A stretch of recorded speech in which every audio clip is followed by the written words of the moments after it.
RRB ALP 2026 में कितना cut off जा सकता है? जनरल वालों का सिलेक्शन आखिर कितने मार्क्स पर होगा? OBC, EWS, SC, ST candidates के लिए सेफ स्कोर क्या रहने वाला है? देखो, 11,127 वैकेंसीज हैं और हर कैंडिडेट के दिमाग में इस हाई प्रेशर एग्जाम को लेकर बस यही सवाल घूम रहे हैं। अगर तैयारी चल रही है तो आज के इस डीप विश्लेषण में हम एक्सपेक्टेड कट ऑफ, पिछले साल के ट्रेंड्स, जोन वाइज कंपटीशन और सिलेक्शन के लिए एकदम सटीक टारगेट स्कोर डिकोड करने वाले हैं। अब सबसे बड़ा डर जो सबके मन में है, क्या इस बार कंपटीशन कम होगा या बहुत ज्यादा? और क्या सच में 70+ स्कोर ले आना सिलेक्शन के लिए काफी है?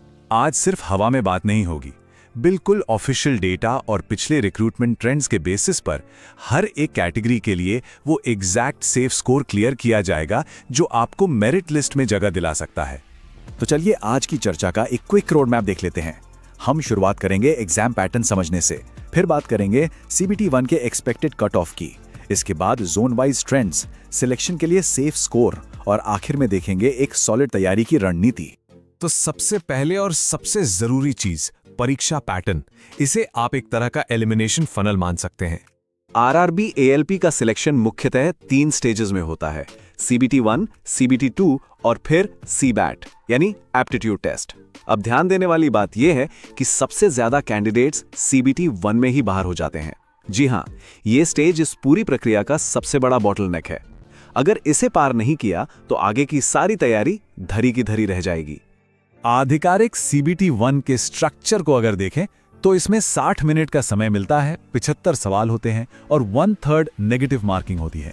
एक बात बिल्कुल क्लियर कर लीजिए, ये प्योरली एक स्क्रीनिंग टेस्ट है। इससे फाइनल मेरिट डिसाइड नहीं होती। असली जंग तो इसके बाद शुरू होगी। अब आते हैं उस डेटा पर जिसका सबको बेसब्री से इंतजार है, संभावित सीबीटी 1 कट ऑफ, यानी हमारा पहला बड़ा बेंचमार्क। अगर लेटेस्ट ट्रेंड्स की बात करें तो जनरल कैटेगरी को सीबीटी 1 क्वालिफाई करने के लिए 50 से ऊपर स्कोर तो चाहिए ही, लेकिन अगर बिल्कुल सेफ जोन में रहना है तो 68 से 78 के बीच का स्कोर आइडियल है। इसी तरह ओबीसी के लिए 63 से 73, ईडब्ल्यूएस के लिए 60 से 70, एससी के लिए 52 से 62 और एसटी कैंडिडेट्स के लिए 45 से 55 का स्कोर एक बेहद मजबूत स्थिति दे सकता है। अगर स्कोर इन रेंजेस में है तो अगले स्टेज के चांसेस बहुत स्ट्रांग हो जाते हैं। यहां एक बहुत बड़ा ट्रैप है। जनरल कैटेगरी के लिए न्यूनतम क्वालिफाइंग मार्क्स सिर्फ 40% लिखे होते हैं, लेकिन सच बताऊं, इस बेयर मिनिमम के भरोसे मत रहना। इंटेंस कंपटीशन की वजह से असल कट ऑफ इस 40% वाले आंकड़े से कहीं ज्यादा ऊपर जाने वाला है।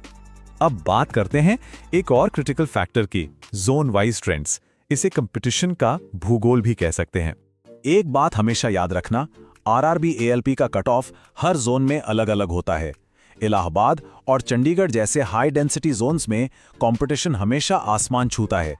वहीं कुछ दूसरे जोन्स में कट ऑफ थोड़ा कम रहता है। लेकिन सिर्फ नेशनल एवरेज देख के रिलैक्स मत हो जाना। जोन चाहे कोई भी हो, टारगेट हमेशा एक हाई स्कोर का ही रखना चाहिए।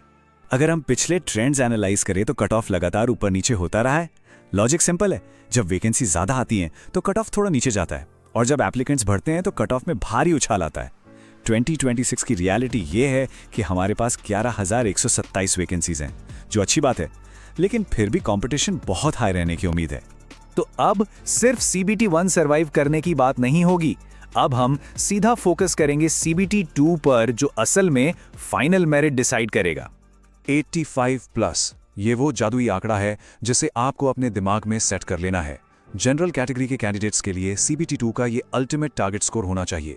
यही वो हाई बेंचमार्क है जो सच में फाइनल सिलेक्शन की चाबी है।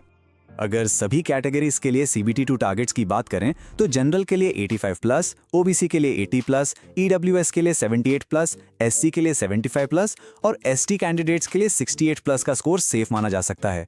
रूल बहुत सीधा है, जितना ज्यादा स्कोर उतनी ज्यादा सिलेक्शन की प्रोबेबिलिटी। अब सीबीटी 2 के पैटर्न में एक बहुत ही इंटरेस्टिंग चीज है।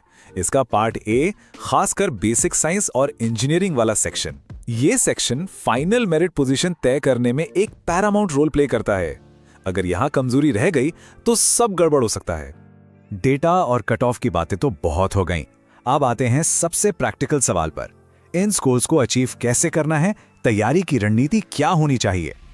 अगर आज से भी सही से प्रिपरेशन शुरू की जाए तो क्रैक करना बिल्कुल पॉसिबल है। आपका डेली रूटीन कुछ ऐसा होना चाहिए।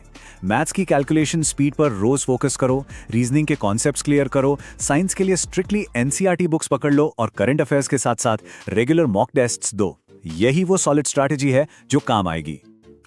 लेकिन रुको, सिर्फ मॉक टेस्ट देना काफी नहीं है। हर हफ्ते अपने टेस्ट स्कोर को एनालाइज करना सबसे ज्यादा जरूरी है। आप कहां गलतियां कर रहे हो, ये जानना ही वो ब्रिज है जो आपकी परफॉर्मेंस को डेंजर जोन से बाहर निकालकर फाइनल सिलेक्शन तक ले जाएगा। एक बात हमेशा याद रखना, आरआरबी एएलपी 2026 में सिलेक्शन उसी का होगा जो कंसिस्टेंसी बनाए रखेगा। कट ऑफ के नंबर्स देखकर डरने की कोई जरूरत नहीं है। आपका फोकस सिर्फ और सिर्फ अपने स्कोर को उस लाइन के ऊपर ले जाने पर होना चाहिए। मेहनत करोगे तो रेलवे की ये जॉब 100% आपकी है। तो इस पूरे एनालिसिस ने सारी पिक्चर क्लियर कर दी है। अब आपसे मेरा एक सवाल है, इस साल इंडियन रेलवेज में अपनी सीट पक्की करने के लिए आपने अपना टारगेट स्कोर क्या सेट किया है? जाइए और कमेंट्स में अपना वो टारगेट स्कोर शेयर कीजिए। आज के इस विश्लेषण में बस इतना ही। तैयारी में लगे रहिए।